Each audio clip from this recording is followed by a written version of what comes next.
Ustaz Idris juga kini al-fulus fil dunia al-mampus fil akhirah. Al-fulus fil dunia wal mampus fil akhirah.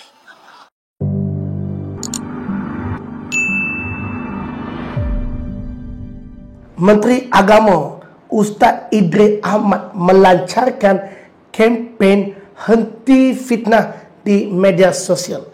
Menteri Agama ataupun lebih dikenali sebagai Menteri Sagun ini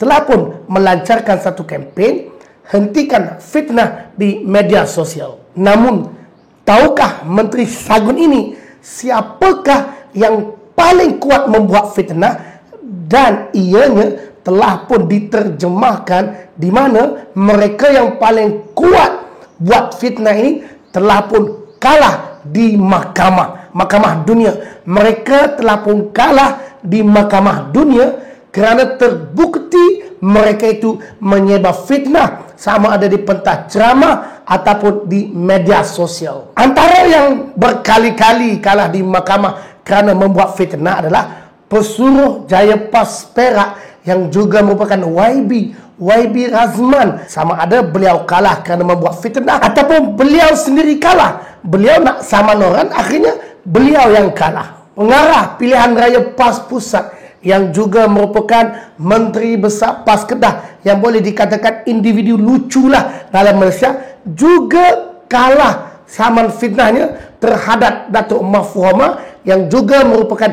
naib Presiden Parti Amanah Negara. Terkini dan tersensasi kekalahan berturut-turut oleh Ustaz Dusukirani yang juga merupakan ulama PAS.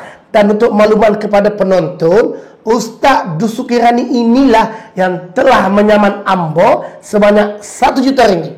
Alhamdulillah, mahkamah telah buktikan beliau yang membuat fitnah di atas masjid. Ustaz Dusukirani telah kalah, yakni beliau gagal untuk menyaman ambo dengan harga 1 juta. Mahkamah telah arahkan beliau untuk membayar 10,000. Dia sama dengan 1 juta, dia pula kena bayar 10,000. Dan terkini dengan Dr. Mujahid pula juga perkara yang sama, dia sama oleh Ustaz Dusukirani telah mengeluarkan kenyataan berkenaan dengan tabung haji. YB Dr. Mujahid ketika itu adalah menteri jawab, dan dia kata YB Dr. Mujahid menjatuhkan imejnya dan dia saman YB Dr. Mujahid. Akhirnya dia juga telah pun kalah di mahkamah dengan kos banyak 11,000 ringgit. Jika benarlah Menteri Sagun ini serius untuk menghentikan sebaran fitnah, tak kiralah di media sosial ke, di pentas ceramah ke, saya desak supaya Menteri Sagun ini desak kepada Dusukirani yang telah terbukti kalah 2 kali di mahkamah supaya beliau tarik balik kenyataannya di masjid itu yang mengatakan bahawa tabung haji telah pun dijual kepada bukan Islam. Tarik baliklah kenyataan berbentuk fitnah hasutan ini yang dibuat di atas masjid. Itu pun kalau Menteri Sagun benar-benar ikhlas ingin menghentikan budaya fitnah di kalangan orang politik di media sosial. Menteri Sagun ini juga saya cadangkan supaya tarik balik ikon dakwah Yadin yang telah dikurniakan kepada Dusukirani.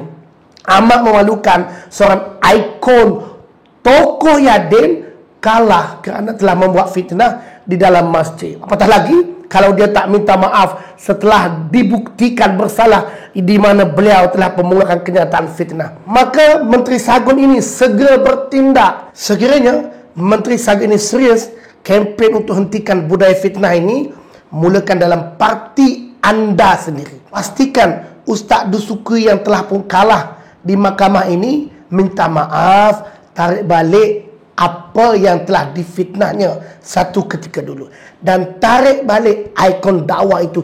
Ini mencemarkan nama institusi Yadin itu sendiri apabila ikonnya telah pun disabitkan kesalahan dengan membuat fitnah. Kerana kita tahu fitnah ini hukumnya sangat besar dalam agama Islam. Ingatkah lagi satu kenyataan yang telah dikeluarkan oleh Ustaz di Jeli, tak silap ambo.